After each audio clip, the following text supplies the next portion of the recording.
महाराज, परमात्मा को प्राप्त करने के लिए और जीवन के सत्य को ज्ञात करने के लिए हर व्यक्ति अपने अपने आधार पर, अपने अपने अनुभव पर, अपने अपने ज्ञान से कुछ ना कुछ बताता है। ज़्यादातर व्यक्ति कहते हैं, ज़्यादातर साधु कहते हैं, हिमालय पर चले जाओ, वृक्षों को देखो, पहाड़ों को देखो, तपस्या करो, ध्यान लगाओ, माला जप करो, राधे राधे करते रहो।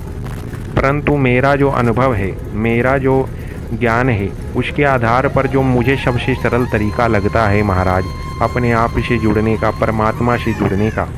गांव की किसी प्राइवेट बस में सवारी हो जाएं और सवार होकर के आप देखें किस प्रकार से व्यक्ति भोजन के लिए, अपने जीवन के लिए और अपने छोटे छोटे पलों में किस प्रकार से बड़ी बड़े कार्य कर रहा है। आप देखेंगे एक माता है, वो दुलार कर रही है अपने बालकों का, लोग चढ़ रहे हैं, लोग उतर रहे हैं, भीड़ है, परंतु फिर भी खड़े हैं। जो कुर्सी पर बैठे हैं वो भी उतना ही समान रूप से किराया दे रहे हैं, जो खड़े होकर के तकलीफ में हैं वो भी समान रूप से किराया दे रहे हैं। जीवन में भी इसी प्रकार से है,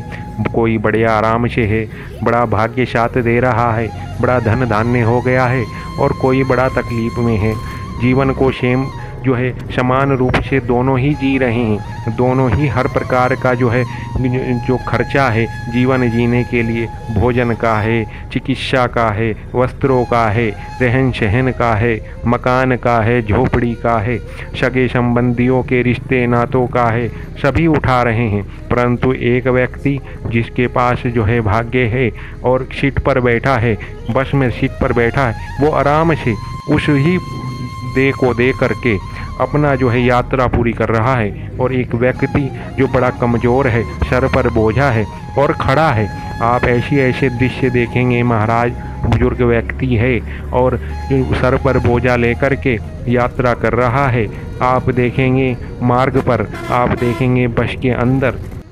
आप देखेंगे कि हिंदू, मुस्लिम, सिख, ईसाई ये सब बाहरी बातें हैं। आप देखेंगे कंधे से कंधा मिला कर के बैठे हैं। तो मेरा ये तरीका है महाराज, बस में आप सवार हो जाएं और ध्यान देवें कि आपकी स्थिति क्या है, आप कुर्सी पर बैठे हैं कि खड़े होकर सफ़र कर रहे हैं। जैसी आपकी स्थिति है, जैसा आपका वर्तमान है, उसी प्रकार से अपने आप को ढाल के वे दूसरों की नकल ना करें, और जिस प्रकार का भी आपकी परिस्थिति समय काल चक्र का प्रभाव है वैसा ही बर्ताव करें।